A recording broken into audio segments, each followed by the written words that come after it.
उस समय सामने से चलकर एनसीपी के कुछ लोग ये कह रहे थे कि हम नहीं चाहते कि 3 लोगों की सरकार बने, स्टेबल गवर्नमेंट नहीं बनेगी, महाराष्ट्र का नुकसान होगा, हम चाहते हैं बीजेपी के साथ आना। हम लोगों ने चर्चा की, शरद पवार जी से ही चर्चा की, शरद पवार जी ने हामी भरी। शरद पवार जी की हामी के कारण ही मैं और अजीत पवार हम लोगों ने सारी चीजें डिसाइड की। बाद में शरद पवार जी हट गए। उसकी क्या वजह रही? अब वो तो वो खुद बता सकते हैं, उसकी वजह आप मुझे क्यों पूछते, उन्हें पूछिए। जब वो हट गए तो अजीत पवार ने ये स्टैंड लिया कि भाई ये गलत बात है, हम तो जाएंगे, और हमने शपथ ली। उसके बाद सुप्रीम कोर्ट में जो केस हुआ उसमें जिस प्रकार का निर्णय सुप्रीम कोर्ट का आया उसके कारण अजीत पवार के लोग डिस्क्वालीफाई हो सकते थे, इसलिए फिर वो वापस चले गए। तो ये कोई एक्सीडेंट नहीं था, प्लान हुआ था, उस प्लान को एक्सीडेंट में तब्दील किया गया। तो एक्सीडेंट नहीं था ये, it was a plan which was transformed into accident. चलिए वो अब क्योंकि अब पुरानी बात हो गई, लेकिन सबने 1 साल इंतजार किया, क्योंकि सब लोग जब भी बात करते हैं तो कुछ गुत्थियां जो है वो सुलझ नहीं पा रही होती हैं कि महाराष्ट्र में आखिर हुआ क्या। लेकिन मैं वापस उसी मुद्दे पर आती हूँ कि जिस तरह से अब शरद पवार जी अब आजकल आपके ऊपर भी लगातार हमला बोल रहे हैं। आपने उनके बारे में एक बात बोली, वो 2 बातें बोल रहे हैं कि शायद आप उस वक्त प्राइमरी स्कूल में पढ़ते होंगे तो आपको नहीं पता इतिहास में क्या हुआ था।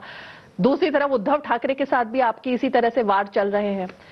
ये जो राजनीति चल रही है संबंधों की और एक दूसरे पर इस स्तर पर जाकर परिवार को बीच में लाकर कटाक्ष करने की, वो आपको लगता है कि ये गलत ट्रैक पर चल रहा है सब कुछ? 100% गलत है। देखिए, परिवार को लाना ये गलत ही है, और इसीलिए मैं कभी इस लहजे में बात नहीं करता हूं।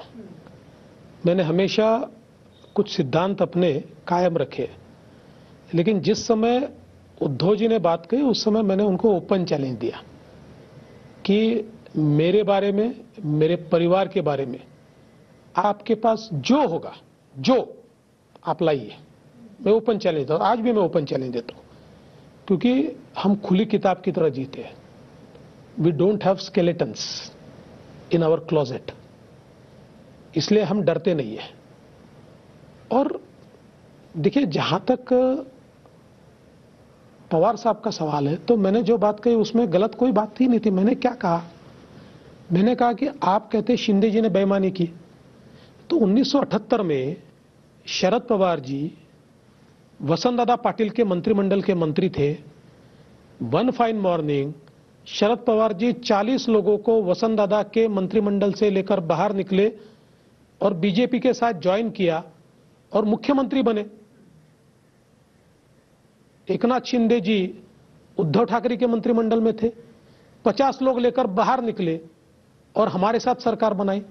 जो शरद पवार जी ने 78 में किया था, वही अगर उद्धव ठाकरे जी ने 2022 में किया, तो अगर पवार साहब ने जो कि वो बेईमानी नहीं है, वो एक पॉलिटिकल विजडम है, तो शिंदे जी ने की हुई बात बेईमानी कैसे हो सकती है?